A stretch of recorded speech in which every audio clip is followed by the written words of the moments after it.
Lyon. Nous sommes en direct avec la préfète du Rhône. Bonsoir Madame Fabienne Bussiot, merci de répondre aux questions d'Europe 1 et de CNews. Est-ce que vous avez constaté, vous aussi, cet engrenage de la violence à Lyon? Ah oui, très clairement. Hier, à Lyon, c'était la manifestation la plus violente que nous avons connue depuis le début de ce mouvement contre la réforme des retraites. C'est très clair. Avec quel type d'actions qui ont été menées? Est-ce qu'il y avait des éléments radicaux, comme il y en avait beaucoup à Paris?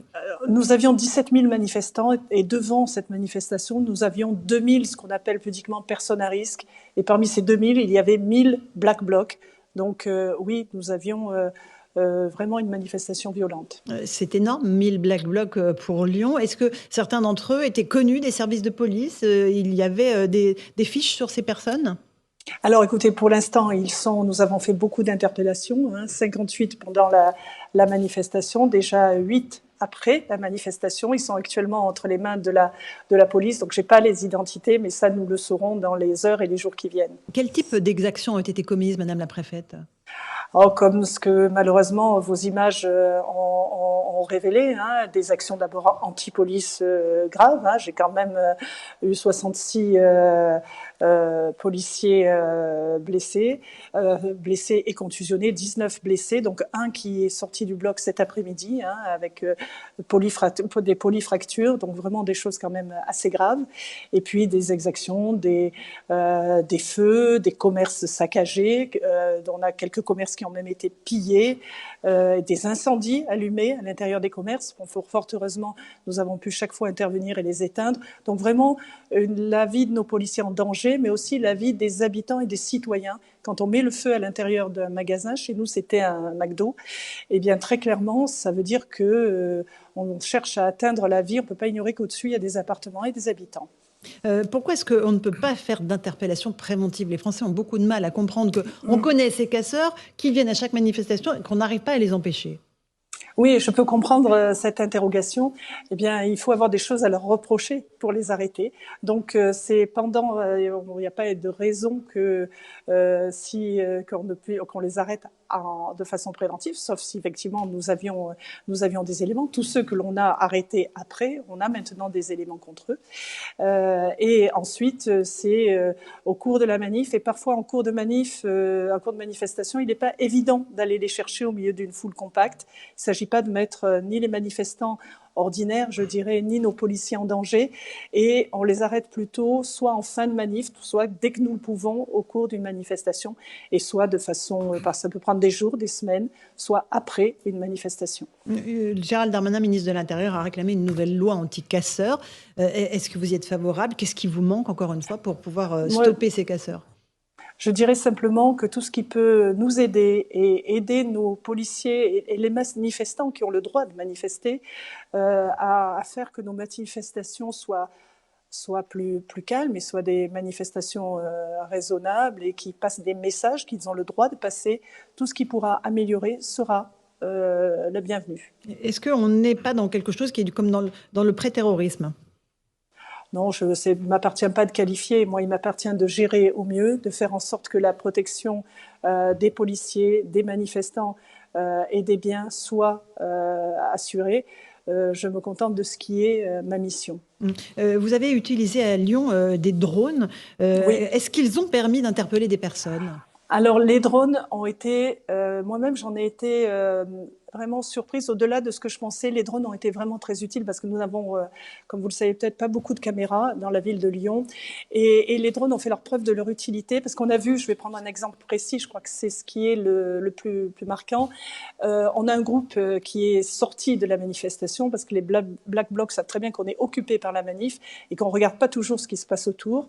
Et là, un groupe est sorti de la manifestation, on les a suivis, ils sont allés vers une mairie, la mairie du 7e arrondissement, et nous avons pu intervenir. C'était dans une rue beaucoup plus calme, il n'y avait que le groupe, et là nous sommes intervenus, il y a eu des tags, mais on est intervenu avant même qu'ils pénètrent, ils ne sont pas arrivés à casser la porte, on était là, et on a pu éviter, je crois, un événement qui aurait pu être très grave sur Lyon.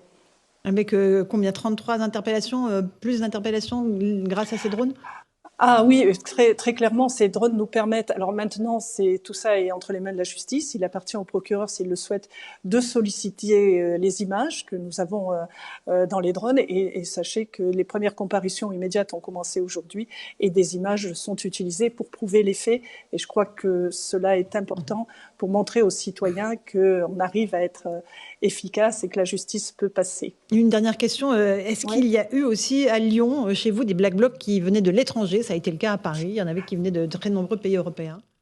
Alors, dans ceux que j'ai vus, que j'ai pu voir en garde à vue, même si ça ne m'appartient pas, on a bien sûr des gens, des Lyonnais, hein, des gens de notre région, mais on a aussi des étrangers et des personnes qui viennent d'ailleurs en France.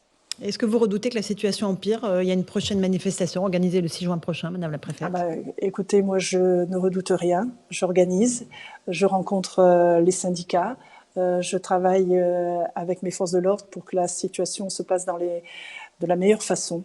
Voilà ce qui est mon travail et que je fais au mieux. Et je tiens aussi à remercier nos forces de l'ordre. Je les ai trouvées admirables hier. Quand je voyais les images, j'ai été toute la journée en Salsique. Il faut voir aussi les insultes qu'ils ont et les projectiles qu'ils reçoivent. Là, c'est d'ailleurs passé une image du pont de la Guillotière hier et c'était vraiment très très fort.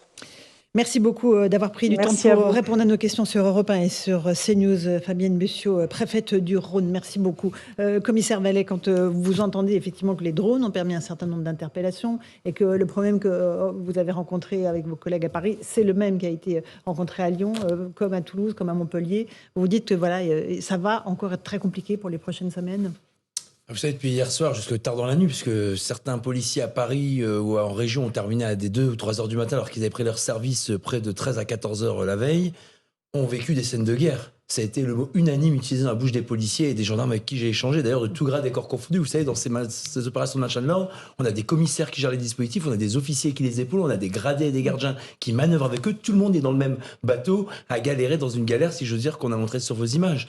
Ils ont eu le sentiment que les rues étaient transformées en champ de bataille. Moi, hier soir, très tard, j'ai fait le cheminement entre la place de la République et la place de la Nation par ce boulevard Voltaire. Tout a été saccagé.